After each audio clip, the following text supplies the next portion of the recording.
인정하시는 참 지혜로우신 하나님의 사람들입니다. 하나님의 이 지혜가 뛰어난 사람들이 있습니다. 우리 여성분들이 참 지혜롭고 또 현숙한 것 같습니다. 아멘. 자, 우리가 룻기를 계속 보고 있는데 이 룻기 말씀을 통해서 우리 여성분들이 참 지혜롭고 또 현숙하고 아멘. 또 위대하다라는 생각을 많이 가져봅니다. 우리 이 글을 한번 다 같이 읽어보겠습니다. 시작. 희생하며 섬기는 삶으로 위기를 기회로 만드시라. 아멘. 우리 제목 한번 또 읽어보겠습니다. 시작. 성민과 채워짐. 성민과 채워짐 두 번째 시간인데요. 지난 시간에 우리는 성민과 채워짐이 하나님 손에 달려있다라는 말씀을 들었습니다. 성민도 하나님께서, 채워짐도 하나님께서, 인생의 흉년도 하나님께서, 인생의 풍년도 하나님께서 책임져 주신다라는 말씀을 들었습니다.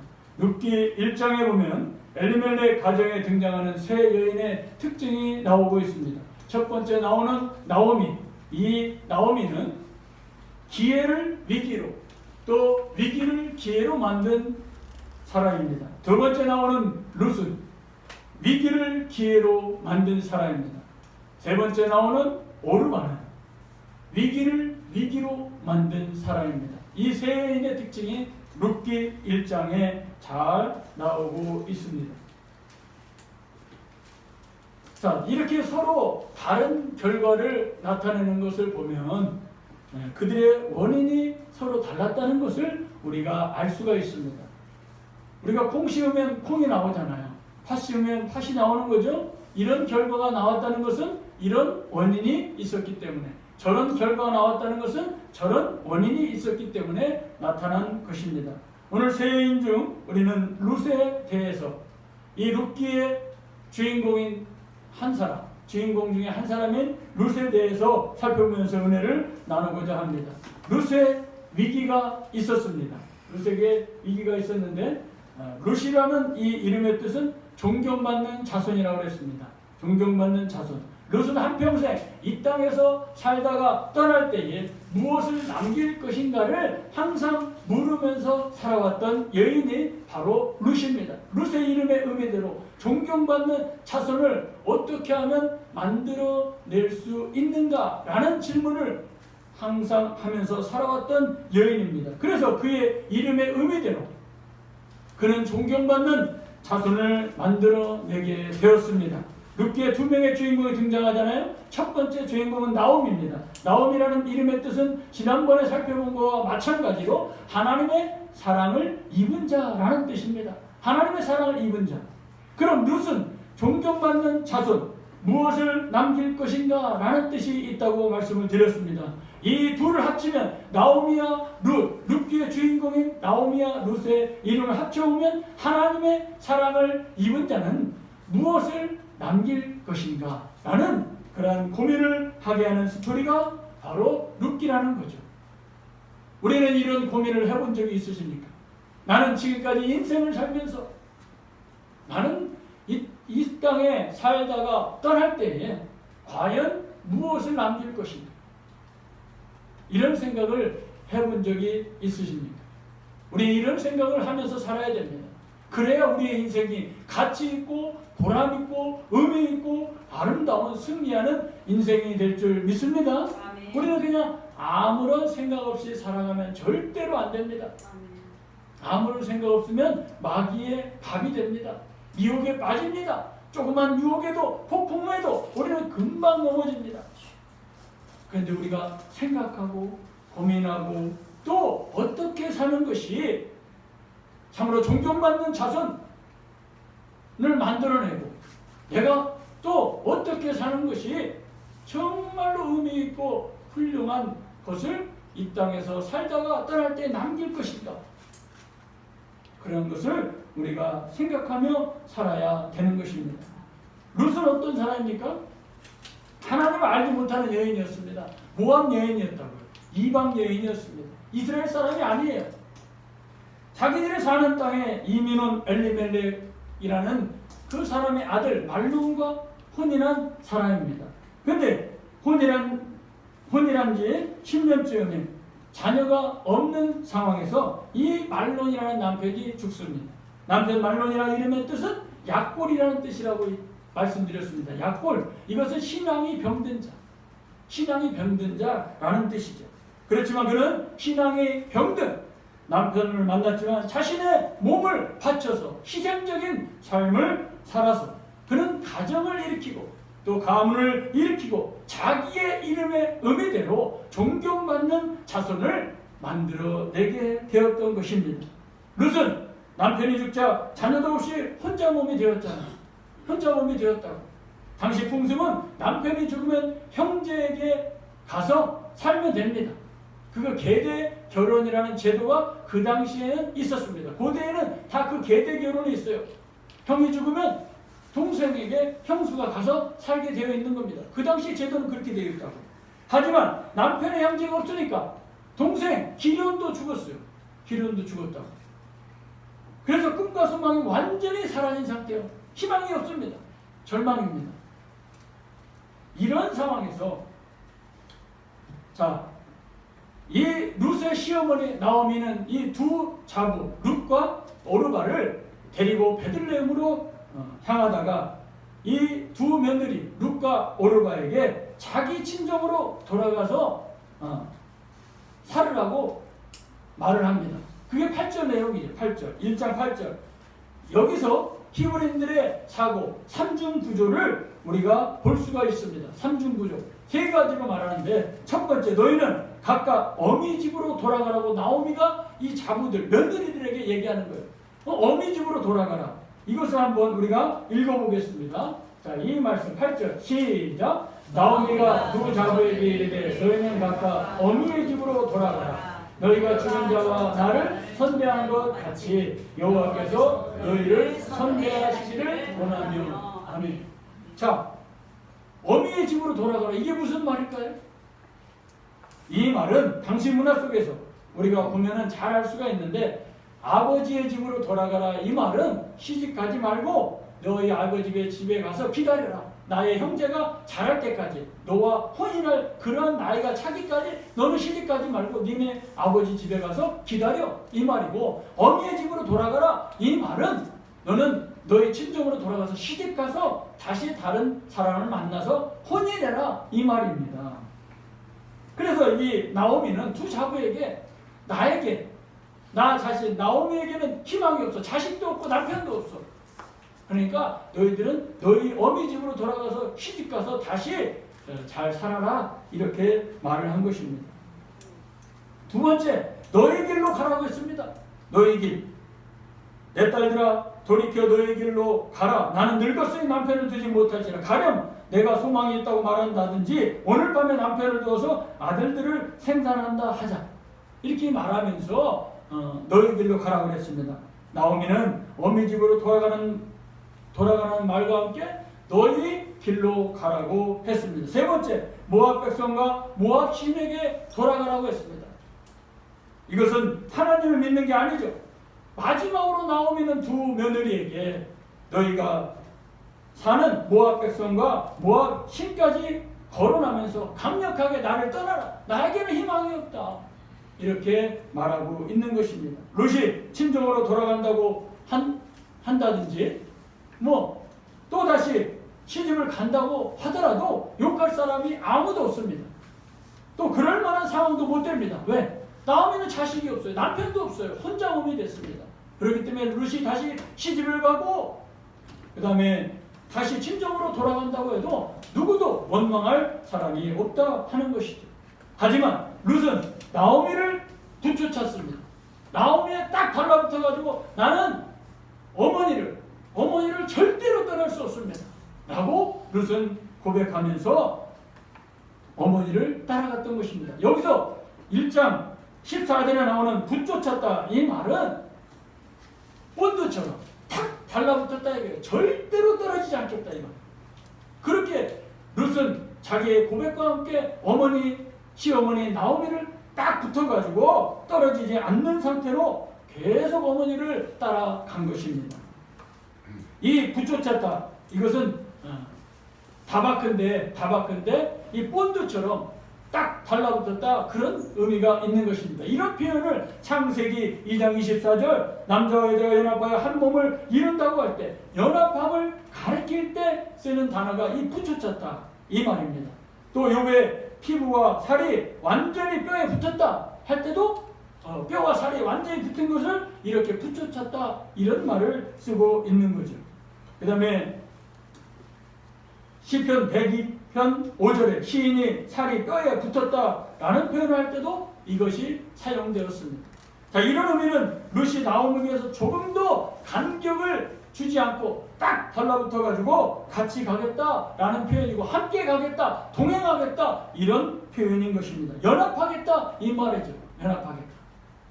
이것은 어떤 강압에 의해서 행동한 것이 아니라 자기 스스로 결정하고 자기 스스로 그렇게 하겠다는 자원하는 마음을 가지고 시어머니 나오미와 딱 달라붙어가지고 끝까지 가겠다라는 고귀한 행동을 한 것입니다.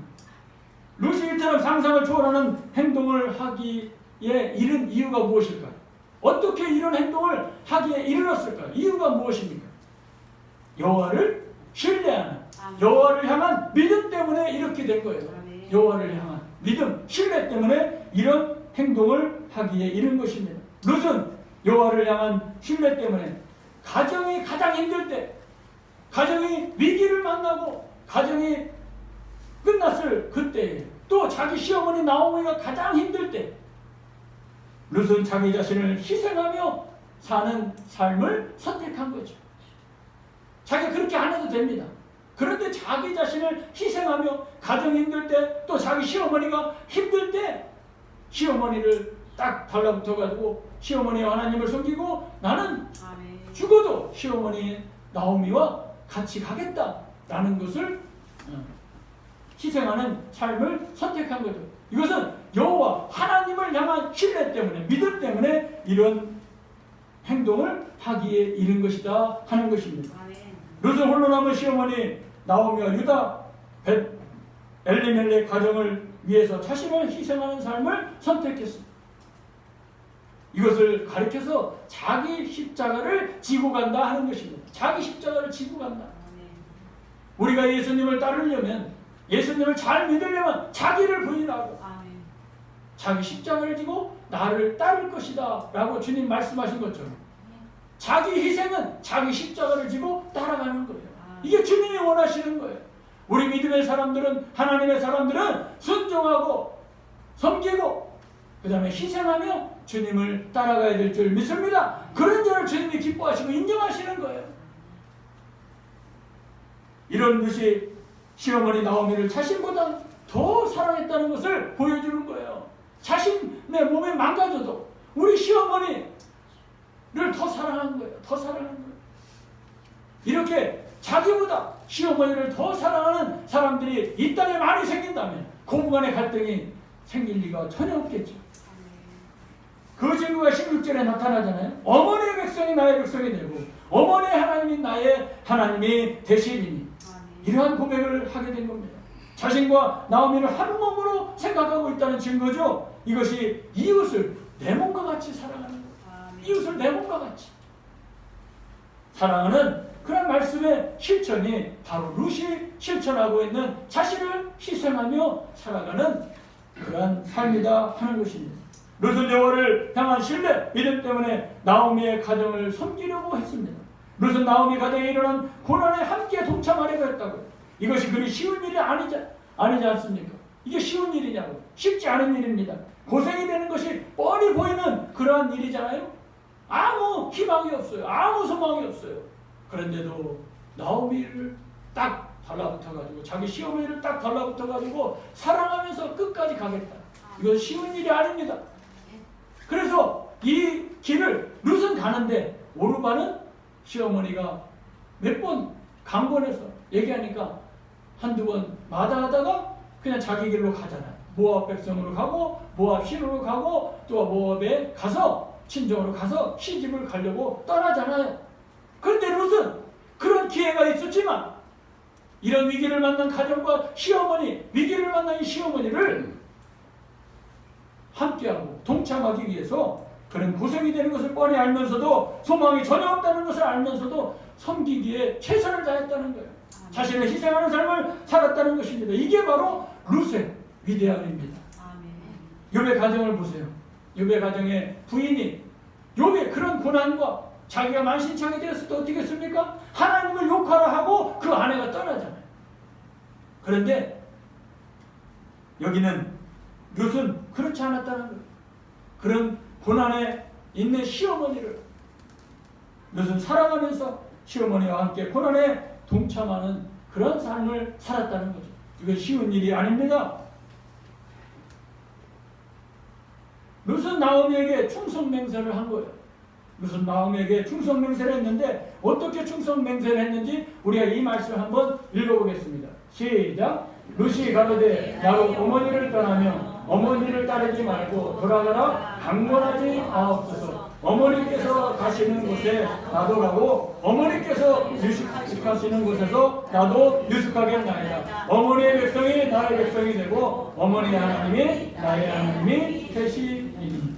이 상황에서 룻은 이렇게 어렵고 힘든 상황에서 룻은 어머니에게 충성맹세를 합니다. 성경적 충성은 뭘까요? 힘 있는 자가 힘 없는 자를 위해서 맹세하는 거예요. 그게 충성입니다. 세상적인 충성 맹세는 뭡니까? 힘 없는 자가 힘 있는 자에게 충성하겠다고 하는 거잖아요. 성경적 충성 맹세는 뭐냐? 힘 있는 자가 힘 없는 자를 위해서 자발적으로 조건 없이 베푸는 사람. 이게 바로 성경적 충성 맹세다. 그러면 성경적 충성 맹세를 가장 훌륭하게 실천하신 분이 누굴까요? 바로 예수님입니다. 예수님은 힘이 있다고요. 하나님이니까, 신이니까. 그런데 가장 약한 인간을 위해서 조건 없이, 아무런 대가 없이 자발적으로 자원해서 십자가를 지시고 자기 목숨을 희생하면서, 생명을 희생하면서 우리 인류를 구원하시기 위해서 십자가를 지시는 그 사람, 그 조건 없는 사람, 그게 바로 충성이에요. 충성. 성경의 충성은 그거라고요. 세상 사람들은 나에게 충성하라, 약한 자에게 나에게 충성하라 그래요. 힘 있는 자에게 충성하는 거, 그게 바로 충성이라고 하지만 성경적 충성은 달라요. 룻은 성님과 희생의 삶으로 나오미에게 더 가까이 다가가는 그런 삶을 살아갔습니다. 그래서 오늘날 우리의 가정과 우리의 교회, 이 나라에 이런 룻과 같은 사람이 필요하지 않겠습니까? 우리 모두가 주님의 교회에, 또 이웃에, 이 사회에, 이 나라에 이런 룻과 같이 어려운 약자를 위해서, 힘든 사람들을 위해서, 이웃을 위해서, 형제 자매를 위해서 우리가 그들의 고난에 동참하고 그들에게 충성 맹세하는, 내가 조금 더 힘이 있고 조금 더 가지고 있고 그러면 나눌 약자에게, 어려운 형제 자매에게 나눌 수 있고 이웃에게 베풀 수 있는 그런 충성하는 삶을 살아간다면, 희생적인 삶을 살아간다면 그게 바로 하나님이 기뻐하시고 인정하시고 기억하시는 삶이 될 줄 믿습니다. 어려울 때 함께 어려움에 동참하는 자가 지금 이 시대에는 필요한 거예요. 세상 말세 지말이 될수록 주님 오실 날이 가까울수록 자기를 사랑하는 그런 현상이 많이 벌어지잖아요. 나만 배부르면 된다. 이웃은 어떻게 되든지 말든지 간에 나만 자기만 사랑하는 그런 사회가 된다고 성경이 말씀하잖아요. 그런데 우리는 세상적인 그런 흐름에 따라갈 것이 아니라 하나님 말씀대로 이웃을 사랑하며 이웃의 고난에 동참하며 내가 이 이웃보다 조금 더 가지고 있고 능력이 있고 탤런트가 있으면 베풀 수 있는 우리 믿음의 형제들 가운데도 약한 지체를 위해서 내가 손을 한 번 더 내밀 수 있고 그들을 섬길 수 있고 그들을 도울 수 있는 그런 룻과 같은 희생적인 삶을 살아간다면 우리 주님이 반드시 그 사람과 그 가정과 그 가문을 일으켜 주셔서 정말로 기억되는 훌륭한 믿음의 명문가로 세워주실 줄 믿습니다. 참으로 아름다운 행동과 아름다운 삶이 바로 룻이 실천한 그런 삶이지 않습니까? 그렇기 때문에 이스라엘 사람들을 감동시킨 거예요. 이스라엘 사람들을 감동시켰다고. 이 사람은 모함 여인입니다. 이방 사람입니다. 이스라엘 사람들이 싫어하고 상종하지 않는 그런 사람이에요. 그런데도 그렇게 룻이 아름다운 행동과 아름다운 삶의 실천으로, 적용으로, 실천으로 했더니 이스라엘 사람들을 감동시키잖아요. 또 하나님을 감동시키잖아요. 하나님의 말씀에 이 모압 사람들은 여호와의 총에 들어오지 말라고 했습니다. 그럴 정도였는데 이 모압 여인 룻이 얼마나 희생적으로 그 나오미와 그 가정이 어려울 때 섬기는 삶을 살았으면 하나님이 감동하셔가지고 그를 메시아의 조상이 되게 하시고 다윗의 증조부가 되게 하는 놀라운 역사를 우리 하나님이 보여주시잖아요. 룻은 위기를 만났습니다. 그런데 이 위기로 끝낸 게 아닙니다. 룻은 이 위기를 기회로 삼았다는 거죠. 사사시대 하나님의 은혜를 잊고 사는 하나님의 백성들조차도 하나님을 등지고 이방신을 쫓아가던 그런 시대였습니다. 하나님 앞에서 악을 행하던 시대, 이 이방 모압 땅의 이 여인 룻은 자신이 지금까지 섬겨오던 신, 백성 다 버리고 오직 한 분이신 참 신이신 하나님을 섬기면서 유다 땅 베들레헴으로 이제 가는 모습을 우리들에게 보여주고 있는 거예요. 비록 남들이 알아주지 않고 심지어 시어머니 나오미까지 그렇게 룻이 따라오는 것을 비중을 두지 않지만, 무게를 두지 않지만 그런 상황이 전개되지만 이 룻은 이 충성이 변질되지 않고 끝까지 간다는 거예요. 변질되지 않아요. 어려움이 온다고, 작은 핍박이 온다고 이 충성 맹세한 게 변질되지 않고 끝까지 간다고요. 끝까지 간다고. 그걸 하나님이 보시고 그걸 이스라엘 사람들이 보고 감동하는 거예요. 감동하는 거예요. 저 여인은 지금 나오미 혼자밖에 없는데 이 가정에 계속 남아있으면 희망이 없어. 소망이 없어. 뭐 남자가 있어야지 같이 시집을 가서 혼인을 해서 또 자식을 낳고 될 이유일 거 아니에요? 근데 아무런 소망이 없어. 그런데도 그런 소망이 없는 줄 알면서도, 희망이 없는 줄 알면서도 끝까지 충성 맹세한 것을 지키며 변질하지 않고 끝까지 시어머니를 공양하고 공경하고 효도하는 이 룻의 모습을 우리가 성경을 통해서 볼 수가 있는 것입니다. 룻이 이제 처하는 상황은 그리 쉽지 않습니다. 왜?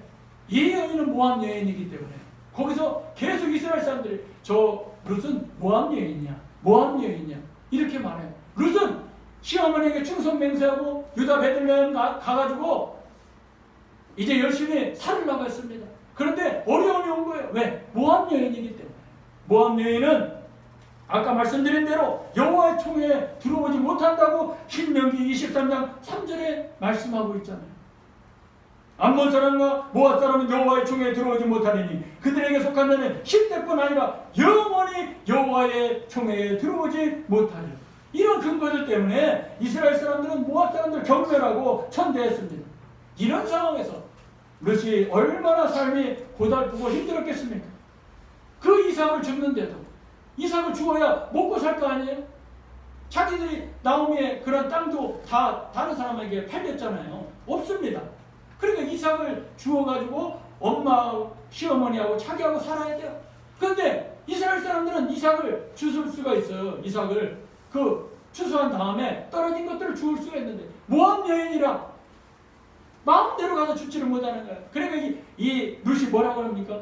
이삭을 주울 수 있게 허락해 주세요 라고 간청한 다음에 그 주인이나 그 종들이 그래요 주세요 이렇게 허락이 떨어져야만이 죽는 거예요. 그러니 얼마나 힘듭니까? 얼마나 힘드냐고. 그런 힘든 삶을 살아가면서도 룻은 자기의 그러한 충성을 변질시키지 않고 끝까지 희생하며 섬기는 삶을 살아서 기울어가는 그 한 가정을, 한 가문을 살려내는 놀라운 역사를 일으키잖아요. 그런 은혜를 하나님으로부터 받잖아요. 그런 복을 하나님으로부터 받는 겁니다. 기울어가는 그 가정, 기울어가는 그 가문을 살려내는 그러한 것이 어떻게 이루어졌습니까? 룻이 자신을 희생하며 섬기는 삶을 끝까지 실천했기 때문에 그렇게 이름의 의미대로 존경받는 자손을 만들어내게 된 것입니다. 모함 여인으로서 이스라엘 계보에 올라가게 되었고, 또 예수 그리스도의 계보, 마태복음 1장 5절에 나오는 예수 그리스도의 계보에 들어가는 놀라운 영광을 누리게 된 겁니다. 그 많은 사람이 있는데 그 중에서 이스라엘 사람도 아니고 이 이방 여인 룻이 예수 그리스도의 계보에 올라가는 여인이 되었다고. 수많은 여인이 있었을 거 아니에요? 근데 그런 수많은 여인은 다 올라가지 못했는데 이방 여인 룻이 예수 그리스도의 계보에 올라가는 영광을 얻게 된 것입니다.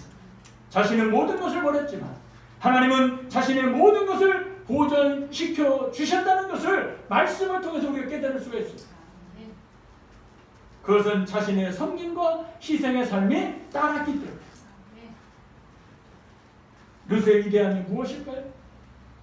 하나님을 경외하는 것, 또 믿음으로 순종하는 삶을 사는 것, 이것이 무엇보다 가치 있고 고귀한 삶인 줄 알아서 복음이 들려졌을 때 하나님이 믿는 것이 참신을 섬기는 것이다 라는 복음이 들려졌을 때 그는 그 복음을 받아들인 거예요. 하나님을 경외하는 것, 하나님을 믿는 것, 말씀에 순종하여 믿음으로 순종하는 삶을 살아가는 것이 그 무엇보다 가치 있고 고귀하고 아름다운 삶인 것을 깨닫고 그는 복음을 받아들인 거예요. 그래서 룻이 위대한 거예요. 지금 세상 사람도 어떻습니까?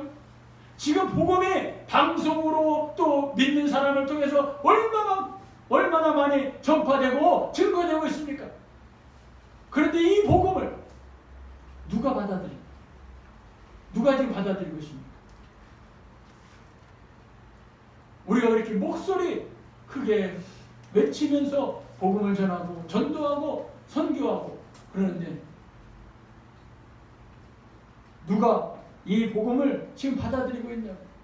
그런데 이 복음의 소식을, 기쁜 소식, 예수 그리스도를 믿어야 구원받는다 라는 이 복음을 듣고 받아들인 그 사람은 룻과 같이 하나님의 자녀가 되고 하나님이 보여주시는, 하나님이 베푸시는 은혜와 복과 영광을 누리게 되는 줄 믿습니다.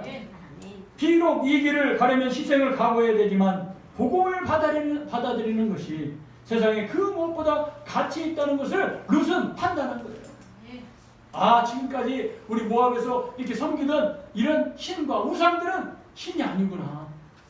정말로 살아계신 하나님, 그분이 참 신이구나. 이 복음을 들었을 때 이 복음의 가정으로 시집을 간 거예요. 그래서 그 복음을 10년 동안 나오미와 함께 하나님에 대해서 들었을 거 아니야.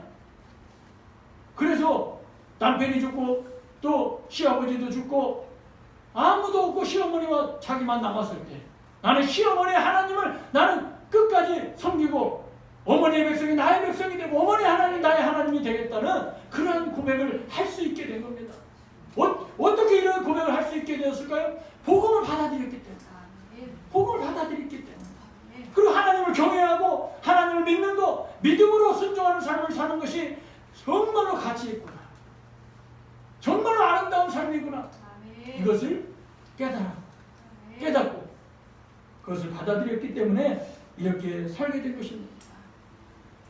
룻은 지금 소망이 없습니다. 희망이 없습니다. 그것을 룻도 잘 알아요. 그렇지만 섬기는 삶을 살았기 때문에 그는 섬기는데 어떠한 대가도 어떠한 조건도 붙이지 않고 그냥 무조건적인 대가 없는 조건 없는 섬김을 했기 때문에 그것이 귀한 거예요. 그것이 귀한 거예요. 사랑하는 성도 여러분, 우리는 어떻게 살아야 됩니까? 어떻게 살아서 무엇을 남길 것입니까? 어떻게 살아서 존경받는 자손을 만들어낼 것입니까? 오늘 성경 룻기 1장 16절의 말씀을 통해서 이 룻기를 통해서 룻의 삶을 통해서 자신을 희생하며 섬기는 조건 없는 대가 없는 소망과 희망이 없는 그것을 알면서도 하나님이 내게 맡겨주신 그 사명 또 하나님 내게 베풀어 주신 그 은혜와 사랑을 내가 깨닫고 실천하며 살아간다면 우리는 분명히 우리를 통해서 믿음의 명문가 탄생할 것이고 또 믿음의 자녀들이 탄생할 줄 믿습니다. 우리는 그런 것을 남겨야 돼. 우리 돈을 남겨줄 것입니까? 나의 명예를 남겨줄 것입니까? 나의 무엇을 남겨줄 것입니까? 그런 건 다 헛것입니다. 다 헛것이라고. 그런데 우리가 믿는 하나님을 믿음을 그 믿음을 우리 자녀들에게 우리 후손들에게 계승해 준다면 그들은 그 믿음을 가지고 날마다 샬롬하고 날마다 행복하며 날마다 기쁨이 넘치는 그런 삶을 살아갈 것이고 승리하는 삶을 살아갈 줄 믿습니다. 우리 모두는 하나님이 기뻐하시는 그런 믿음의 계승을 하는 그런 놀라운 하나님의 사람들이 되었습니다. 자신을 희생하며 섬기는 삶을 살아가고 하나님의 영광을 누리는 저와 여러분이 되고 우리의 가정이 되고 우리의 자녀들이 되고 우리들의 후손들이 되어야 될 줄 믿습니다. 기도하겠습니다. 사랑의 하나님 아버지 감사합니다. 우리 모두가 하나님이 베풀어